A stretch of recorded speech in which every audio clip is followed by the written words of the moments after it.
The Little Puppies Bad Day.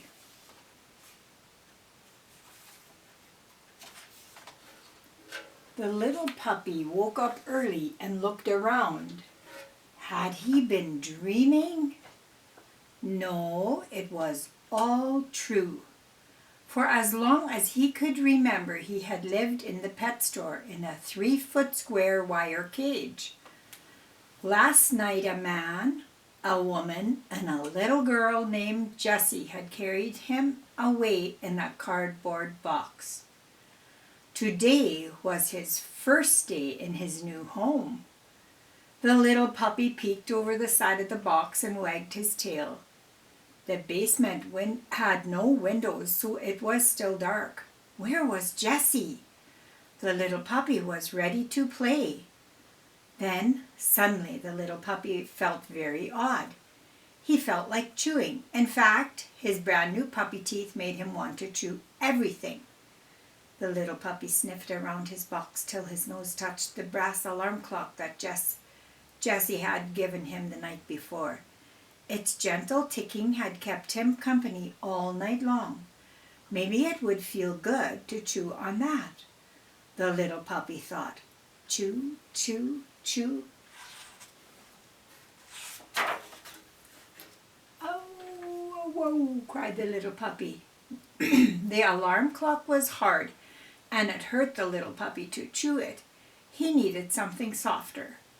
The little puppy pawed the folds and bunches of his tangled blanket till he uncovered a rubber water bottle that Jessie had put in his box.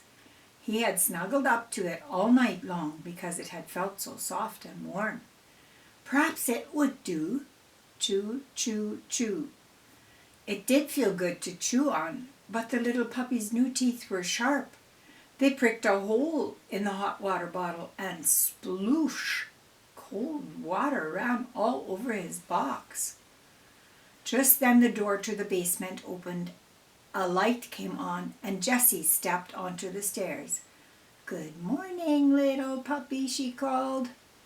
Wet and soggy, the little puppy stared up at her and barked. "Oh no," she cried when she saw him. "Look at the mess." The little puppy backed into the corner of his soggy box and tucked his head between his paws. But Jessie wasn't really mad. "You look funny," she giggled, and she carried him upstairs to her room. Jessie dried the little puppy with a fluffy towel and hugged him tight. "There, that's better," she said. The little puppy liked the way Jessie rubbed his back and scratched his head just behind his ears. He wriggled in her arms to lick her face and then gave her fingers a playful chew. "Ouch!" she squealed and jumped to her feet so fast that the little puppy somersaulted off her lap and onto the floor. "Mama!" Jessie wailed as she ran out of the room. Now he'd really made Jessie mad. The little puppy scampered away into the hall, but when he tried to stop on the waxed wooden floor, he slid all the way into another room and crashed into the closet doors. One of the doors was just barely open. Quickly, the little puppy squeezed inside to hide. There were all kinds of interesting things in the closet, but they must not be too important, thought the little puppy, since they were all tossed way back in the dark. He poked around till his nose bumped into something soft and smooth. Leather slippers. Surely nobody would care if he gave them a few bites. Chew, chew, chew. Suddenly the door was flung open and the closet filled with light.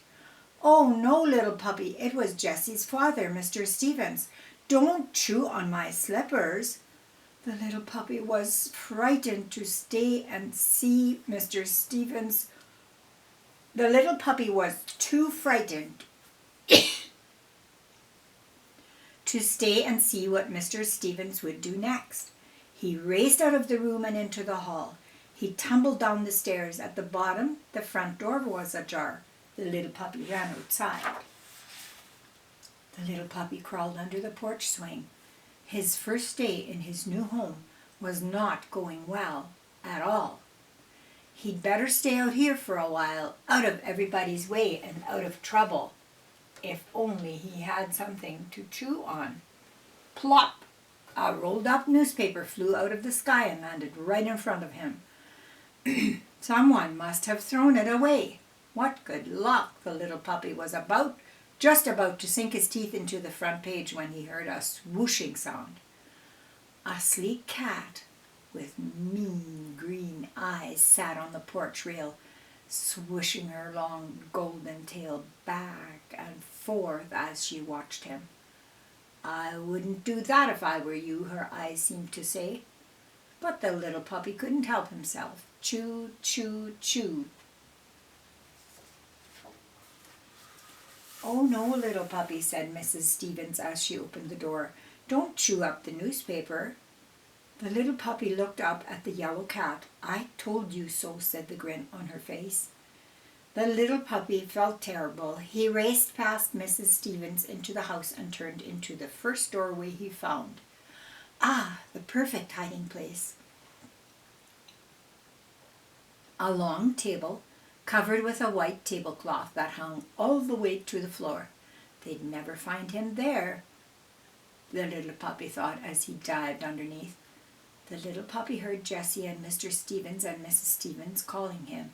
He knew he'd been bad, so he lay still and tried not to make a sound.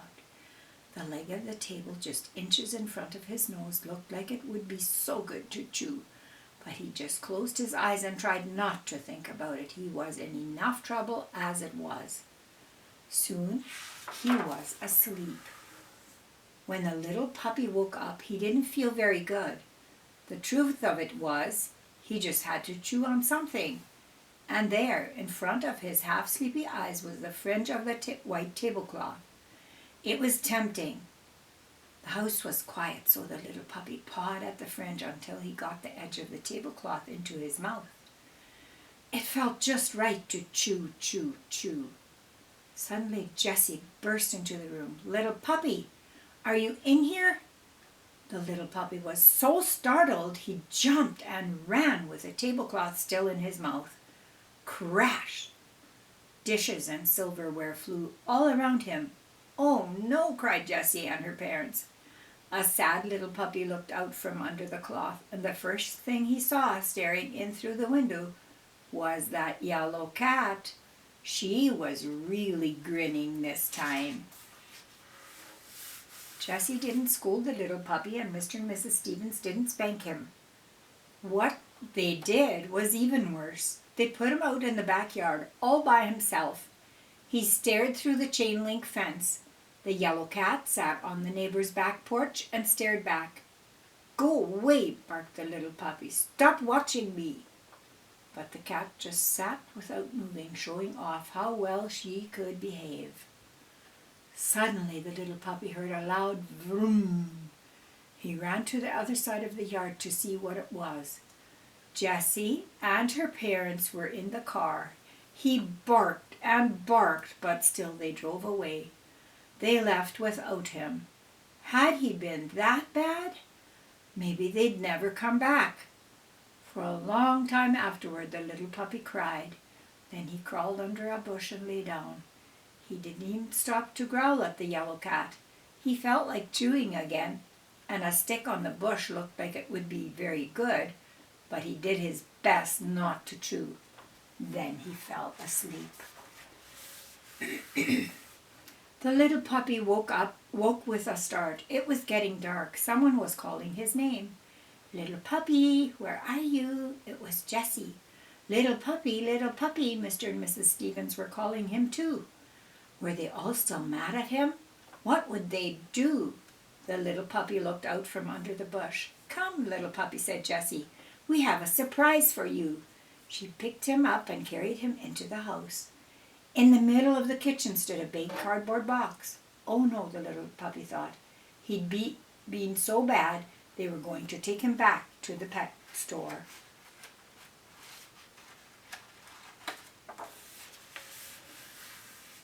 But Mr. Stevens didn't put the little puppy in the box. Instead, he pulled something out. It was a basket in the bottom. "We bought this for you," said Jessie.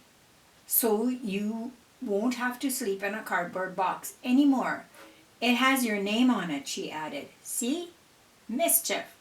I've decided to call you Mischief because that's what you're always getting into." She smiled and put the little puppy into the bed. It felt so good. "Don't forget the other package," said Mr. Stevens. Jessie put something in Mischief's bed. She and her parents gathered round. The little puppy, Mischief, wanted to chew the package, but he was too afraid. "Go ahead, Mischief," said Jessie. She helped him pull off the bow. Then he began to tear at the paper with his teeth.